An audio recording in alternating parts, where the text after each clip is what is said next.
大家好啊！今集咧，我哋嚟到我哋呢個湖山春曉，星河湖山春曉，星河湖山春曉。咁啊入嚟係有回應翻啦，喺網上面有兩個朋友仔嚇，一個咧就係俾咗個廣告我，嚇就話呢個廣告咧好，陳 Sir 啊話好正啊，呢個廣告好吸引啊，點。另外一個咧就話佢俾咗個圖表我嘅，就話成交圖表，國慶期間一個10大嘅成交圖表，咁而榜上有名嘅湖山春曉咧，佢想我問一問我點解喂咁受歡迎咧？咁樣叫我嚟拍一拍。咁所以我哋都回應翻呢兩個老友，跟住我哋就嚟呢度啦。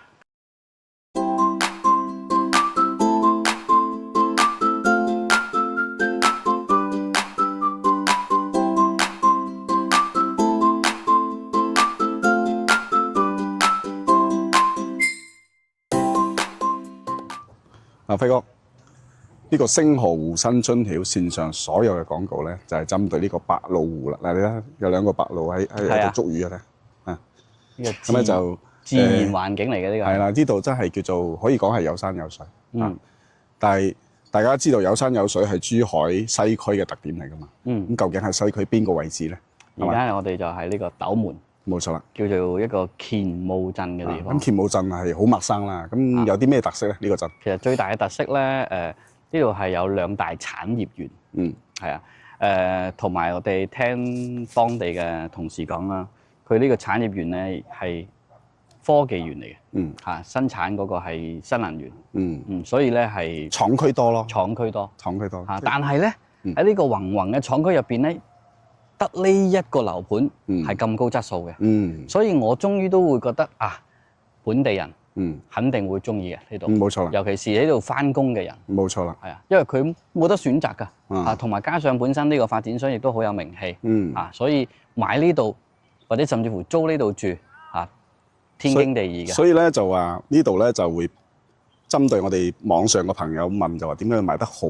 賣得好可能有2個原因嘅喎，本地人買嘅同埋香港人買嘅，呢個2回事，因為大家嘅需求點係唔一樣。係啊，咁咧我哋稍後咧我哋會認真去分析一下。咁而家咧就話我哋會升起我哋嘅無人機，帶大家去感受下周邊嘅環境先，好唔好？好 ，OK。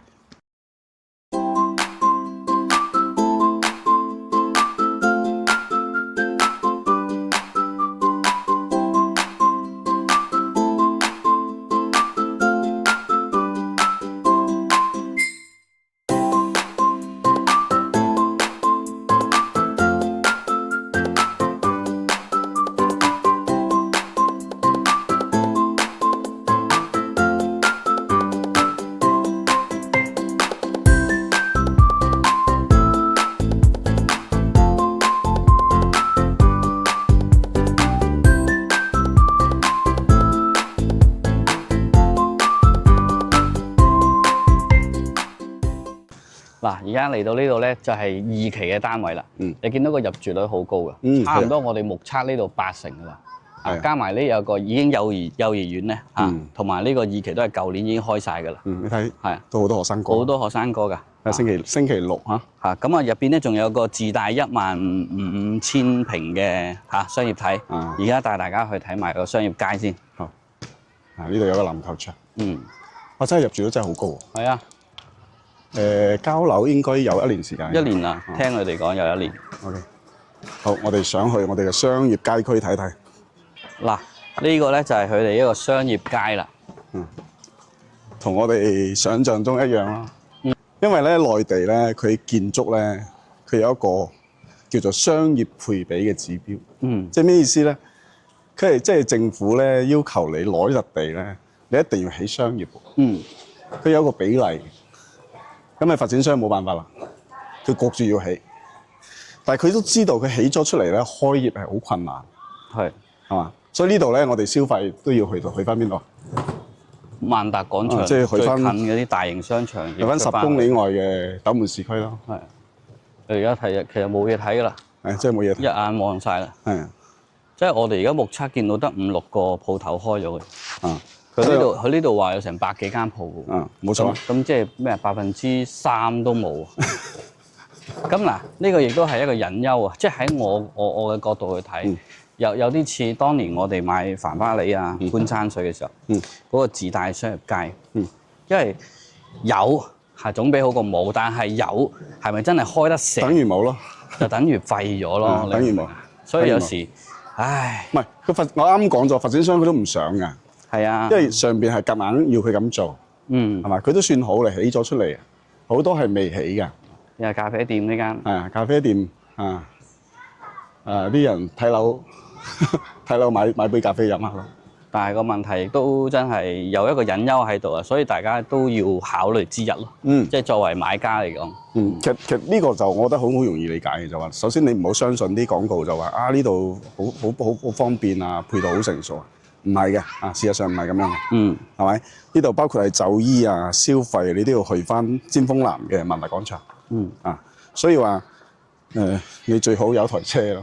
係呢度冇車唔得，冇車唔得啊，係咪？真係唔掂。嗱，呢一個咧就係89平方嘅戶型，佢本身係3房嘅，但係咧佢而家呢種改動嘅間隔咧，做咗個半開放式嘅廚房，跟住咧將呢一間房拆咗去之後，哇！你睇下個廳，豎廳變咗橫廳，係啊，係咪好大啊？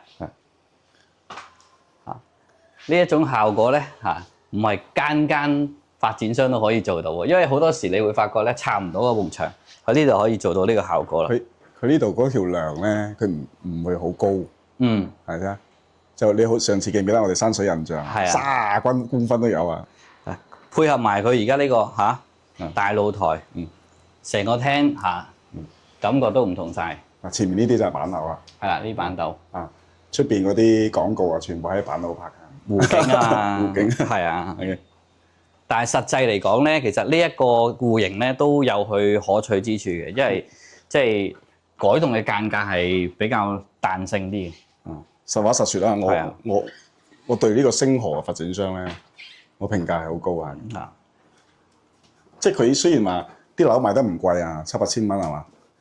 喂，但係佢交俾你嘅標準啊，都好到位嘅。即係嗰啲細節係好用心。係啊，呢個主人房即係以一個80零平方嘅主人房嚟講咧，真係好實用啊！係，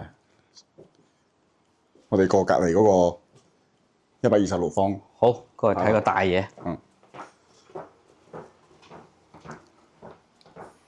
係126方，係啦，4房，大家入嚟感受下，佢似唔似126方？一入嚟咧，呢個玄關位，我覺得係最正。呢個玄關一個磚兩個磚，哇！呢個真係做得好好啊！呢個呢度都4-5個方啦。係啊，跟住呢個有個長輩房，呢個玄關位可以令到你有豪宅嘅感覺入到嚟。你睇下呢兩個廳對流窗，哇！夠晒大啊！廚房都大個喎，唔係講玩笑喎。你睇下呢個廚房，哇 U 字型嘅喎。三門冰箱都擺得落。係啊，佢最好嘅就係佢每一樣嘢嘅比例咧係恰到好處嘅，即係唔會令到你覺得哇好細啊，好壓迫啊，夾硬做出嚟嗰種效果啊。呢個大露台係嘛？呢度就係4期啦。而家我哋睇緊嘅係3期。係第3期而家。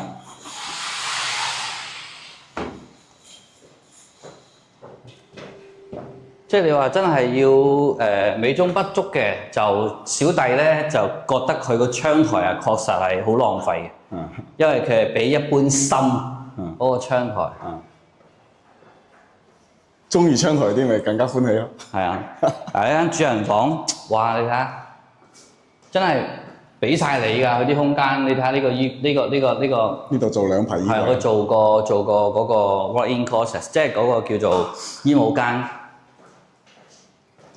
就算你話我哋唔要呢個窗台啊，當忘記咗佢空間都好夠。呢個位真係好闊，夠晒。所以呢個咪叫做第4代住宅啊！咁有佢嘅真係優點喺度嘅。係啊，即係星河佢呢個間隔。係啊，起碼喺斗門就冇咯，就得佢有咯。係咪？但我哋仲有一個超級大平層啊！大家應該見過好多次㗎，嗰個就必拍㗎啦。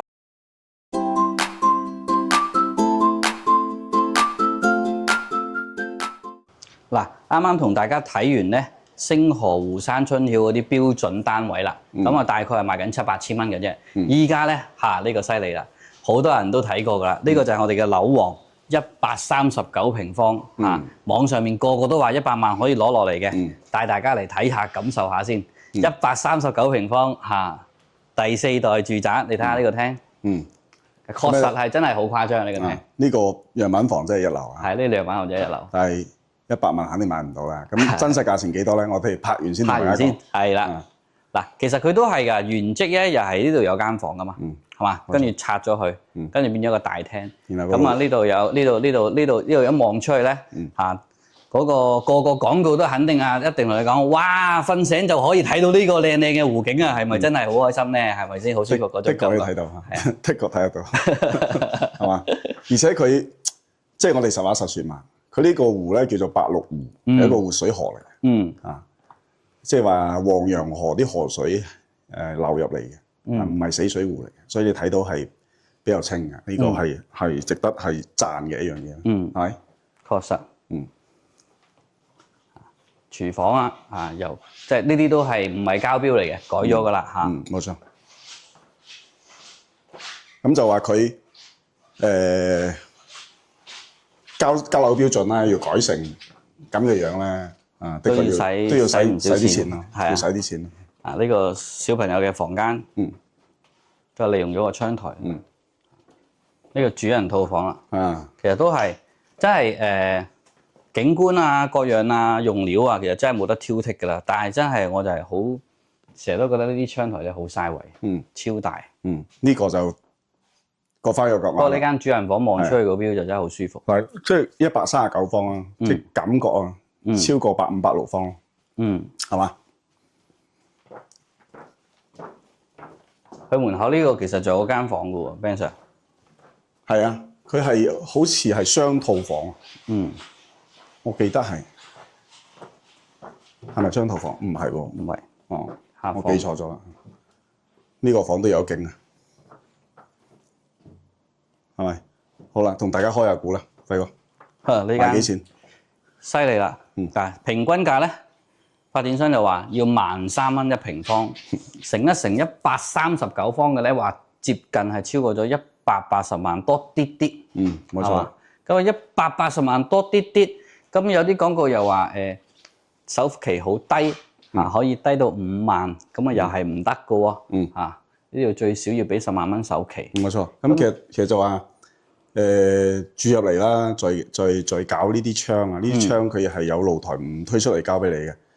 咁咧就話你再二次裝修啦，你大概預佢兩嚿嘢咯，住入嚟。呢個就係現時嚟講呢個盤我哋回應翻即係網上海量天量嘅廣告係嘛？呢個就係我哋真實今日真實去了解到嘅情況，同大家講清楚。而呢一個咧，亦都係大平層嘅交樓標準，但係呢個間隔仲同我頭先裝修嗰個就唔同。呢個係02單位。呢個原裝嘅，原裝交樓標準。但係我發覺咧，喂呢個好使好多喎，仲係嘛？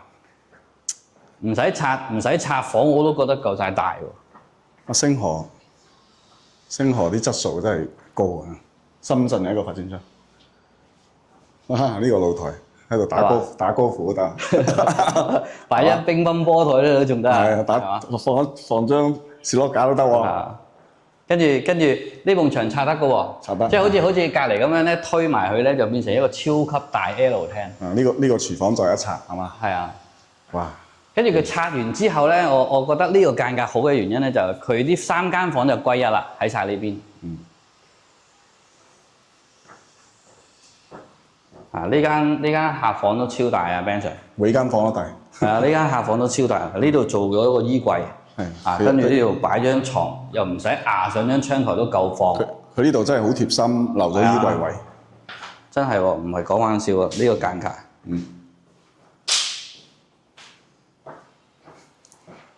呢間咧細路仔房咧就冇窗台。呢間房係冇窗台。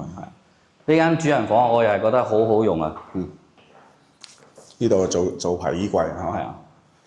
我又唔需要我覺得個唔需要嗰 L 型嗰個景觀，因為佢呢度唔係單邊位啊嘛。係啊，但係呢度咧，但係呢度就好用好多咯，擺喺度，跟住嗰邊你而家身處嗰個位置做翻個醫務間。因為隔離仲有一棟，佢呢度唔係單邊位，所以少咗個 L 窗。所以兩個戶型，我話都唔錯，兩個大平層嘅戶型我都覺得唔錯。交足功課呢啲。話佢即係我嗱，好似出邊呢個平台咁樣，又係叫做單梯獨戶。即係呢個地方就等於俾你用。係啊。包括你呢度可唔可以封佢咧？到時就要睇下物業公司俾唔俾封啦。如果係呢度可以做個門啊 perfect。係啊，呢度做一個門，跟住呢度封埋佢。呢度呢個私人空間就呢個多咗5個角方。係啊。電梯入戶係嘛？呢個景啊真係好吸引人啊！係啊。啱啱我講完啦，輝哥，呢個盤咧我拍完之後咧又興奮又有啲失落，即係好矛盾啊！點解咧？咁一興奮一面咧就話星河咧其實喺佛山啊、深圳係好多盤嘅。其實我一直對星河呢個發展商咧我嘅評價好高嘅。一如既往呢個盤都係一如既往。即係你諗下呢度係一個咩地方啊？乾務鎮喎，一個鎮區喎，但係佢交付出嚟嘅標準咧，我覺得比市區啲樓都唔差。而且就話佢係賣緊咩價錢咧？同大家分享下。普通頭先我哋睇嗰啲啦，普通嗰啲單位咧就7、8千蚊。7000幾，即係天地樓啦，可能係7000幾、8000樓下，但中位數都要去到8500蚊。呢啲咧，我哋去到樓王級嘅，你要望湖景呢啲咧，就12000幾到13000。冇錯啦。咁所以我失落嘅一面咧就話，喂，佢啱唔啱我哋啲香港朋友買咧？我自己內心覺得係有啲唔支持。所以呢個就係我又興奮又失落之處啦。你諗下就話頭先比方講，我哋有啲盤冇人住嘅，因為本地人都唔住。但係咧，佢又唔係喎，佢1期嗰度、2期嗰度真係住滿晒嘅。係嘛？呢個就咪叫做如果佢係冇人住嘅，我哋直接呢個盤唔得嘅，因為冇人住係嘛？但係佢又有人住喎，點解咧，輝哥？其實好簡單啫嘛。大家如果嚟到現場，你會望或者沿途揸車入嚟嘅時候，你會見到全部都係廠區產業園。咁佢呢啲民工啊，或者係一啲管理層啊，甚至乎係再高級啲去到老闆嘅，咁佢都係近近地買呢度住㗎啦。冇錯，即係住呢度。係啊，所以呢度係好正常嘅，實有嘅。咁又啱。係啊，即係話意思就話呢度首先係佢係有產業嘅。係啊。工業製造業為主啊嘛。係啊。咁就話呢班人都要瞓覺，都要小朋友讀書㗎。係啊。所以住喺呢個小區咧，喺當地嚟講咧係唔失禮人。唔失禮人㗎。非常之自豪嘅一個選擇。係啊。咁就話我哋嘅香港人啱唔啱買咧？我覺得就我哋要認真探討下。咁輝哥從香港人嘅立場角度去同大家分析下。其實如果你話純環境嘅角度去睇咧，係 OK 嘅，即係環境啊。但係咧就話交通其實都可以接受，由港珠澳大橋翻嚟呢個位置大概40分鐘車程。但係要全程行高速。全程行高速係可以接受嘅。咁另外一個問題就係話佢亦都係自帶穿梭巴士，但係我哋頭先細嚼一下咧，佢個條款就係話暫時只係簽咗2年合約嘅啫，同呢間巴士公司。冇錯啊。咁其實呢啲嗱，我再補充下呢個巴士嘅問題。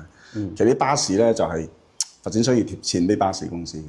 即係如果個巴士公司有錢賺嘅，就唔需要貼錢啦，係咪？但係如果你客量唔夠嘅情況之下咧，咁你就要貼錢啦。如果唔係，人哋邊會做呢啲生意啱唔啱？咁但係我哋睇到嘅係咩咧？就係呢個社區暫時應該係7、8成嘅人都係本地人，都係本地人，係嘛？咁所以呢個巴士咧，雖然星河咧始終係我講咗啦，佢係一個口碑唔錯嘅公司，佢都係好老實咁樣同大家講咗暫定運營2年，係咪？係嘛？咁但係就話我會擔心咯，2年後會冇。係啊，呢個係我呢個第一個，第二個我自己都覺得另外一個問題就係佢係雖然自帶有個商業體，但係其實我又係等於我之前嘅經歷啦。無論繁花呢，我買嘅時候係點樣？我哋賣觀山水嘅時候點樣？我哋當年都係有話自帶商業體嘅。呢啲都係呢啲亦都係因為好啦，你賣下，你會發覺好多外地嚟嘅買家買咗落去嘅時候，但係呢班外地嚟嘅買家唔經常性喺度住嘅時候，有冇人夠姜落去開間鋪去營實做生意呢？呢個就可以。好啦，而家我哋驟眼睇就見到佢好多本地人嘅。但係佢開嘅鋪頭都係林林星星嘅，見到佢都係可以講冇，可以講話佢而家就佢啱啱我哋都行過，就一個咖啡店，第二個一間嗰啲比較細嘅啲賣餸嘅。係啊，咁好啦，如果你話長此以往落去都係咁嘅情況底下，咁其實呢個所謂嘅商業體係咪等於形同廢咗嘅咧？好啦，咁我哋就當佢幫助唔大嘅情況底下，好啦，咁我哋要出去揾食咯喎。OK，出去揾食。呢度最近咪去？最近就去萬達。萬達呢度10公里，廿幾分鐘車程。10公里係嘛？咁啊，並唔係啲廣告講話，哇，隔離就係萬達，哇，對面就係華發商都冇呢啲㗎。華發商都未去到航空新城喎。航空新城華發商都即係我屋企嗰度嚟呢度起碼都要半個鐘啦，係咪先？冇錯。吹到咁大做乜嘢咧？係嘛？大家嚟到現場你就會感受到啦。咁嗱最後一個問題啊，輝哥，我哋唔扯咁遠先。即係話，我覺得嗱，其實我一直認為咧，其實斗門咧呢啲有河嘅地方咧，河啊山啊，係比翻珠海啊、中山啊嗰邊啊，啲環境係非常之靚、非常之吸引人。之後你話度假咧，我係好認可嘅。咁就話我想你同大家講一講斗門呢個地方啱唔啱香港人買，或者係買咩地方會好？其實如果你話斗門區咧，暫時我始終都係覺得，即係你話去到最遠可以去到井岸嗰個位置。井岸係啊，井岸嗰個位置，即係由湖心新城啦，跟住咧八蕉啦，嚟到井岸啦，即係呢3個地區咧。仲有一個尖峰南係嘛？尖峰南即係其實嗰度都係黐住喺八蕉嗰度啊嘛。尖峰南即係嗰度可以講係斗門區嘅市區。係啊，嗰度係市區，同埋市區得嚟，佢又唔會話失咗個景觀，因為佢中間有條黃楊河。冇錯，嗰啲真係真正嘅河景。係啊，真正嘅河景嚟㗎。係啊，我哋亦都曾經拍過一啲關於嗰度嘅樓盤嘅，大家可以搜翻啲之前我哋啲片。仲有咧，就話我哋斗門最出名嘅醫院就係遵義醫院。係啊，嗰度就喺尖峰南嗰邊。係啊，嗰度我會覺得喺繁華之中又有一個環境清幽嘅氣息。價錢而家其實好多發展商都調整晒，所以係好親民㗎啦。冇錯，最後就話價錢係嘛？即係我覺得就話，我之前有睇過世榮景觀啦。其實世榮喺珠海大家都知道，係非常之好嘅一個發展商。一個世榮景觀就喺萬達隔離㗎嘛，其實13,000蚊買得到嗰度，大裝修好靚。只不過咧，我成日咧覺得而家個市場嘅氣氛咧，都係俾啲所謂嘅低首期嘅項目咧，即係吸引咗我哋啲香港朋友，有理冇理，總之低首期啦咁樣。咁但係所以就忽略咗好多一啲其他其實優質嘅又方便嘅景觀又好嘅樓盤。係啊，所以冇辦法。冇錯，希望大家真係要。所以我自己覺得啦，就話其實我哋成日講嘅買樓邊使唔使俾錢㗎？哪怕你真係唔使攞首付嚟，最終你要還銀行錢㗎嘛。係啊，就好似啲廣告講嘅，喂，100萬總價。5萬蚊首付，跟住佢同你講3000蚊月供，我哋讀過小學都識計數啊！100萬即係95萬借款，你供30年都唔知供3000蚊啦，啱唔啱啊？係啊！所以我哋自己要認真，我覺得好多朋友係冇認真去做過功課。係呢個就係我覺得我哋有必要暗沉啲，講清楚啲，係咪？即係我自己拋出嚟嘅觀點就係，我覺得就呢個盤嘅質量係 OK 嘅。OK， 質量 OK。但係佢嘅業主。大部分係本地人，適合嘅，而且發展商嘅定位咧，主要都係針對本地人，係嘛？呢排板樓係針對附近開廠啲老細買嘅，但係啱啱發展商啲口徑咧，就話呢2排樓咧，主要係香港人買，我係唔信嘅嚇，我係打個大嘅問號咯，因為點解咧？我哋住入嚟起碼180萬，為180萬，我可以喺間靠緊珠海市區嘅地方。我都可以揀一個更加好嘅。坦洲都買到啦。冇錯，坦洲都唔使講啦。坦洲我哋琴日睇嗰個中澳春城都係170幾萬啫嘛，嗰個120方嗰個。我哋今晚航空新城都大有啦，呢啲價錢。冇錯。所以哪怕係有人買都好，我覺得係細眾咯。係咪一個消費距離問題啦？喺呢啲地方你而家冇台車咧，的確係好唔方便。係冇車唔掂。當然就話呢度咧，仲有好多地方可以俾你去玩，但係我覺得就話你住一個更好嘅地方，慳翻啲錢出嚟，你買台車你上去邊度玩都冇問題啦。係啊，啱唔啱啊？係啊。嗱，今日我哋對呢個湖山春曉嘅報導，就到呢度先。係啊，記住啊，大家睇嗰啲廣告嘅時候，真係要注意或者係自己去深思熟慮一下，係咪真係俾低首期去吸引到你係嘛？冇免費嘅午餐嘅呢個世界。冇錯啦。好。咁下一集有啲咩想同我哋一齊討論嘅，喺私信我留言嗰度留俾我，我哋盡快幫你去解答。好嘅。OK， 下期見。拜拜。拜拜。拜拜。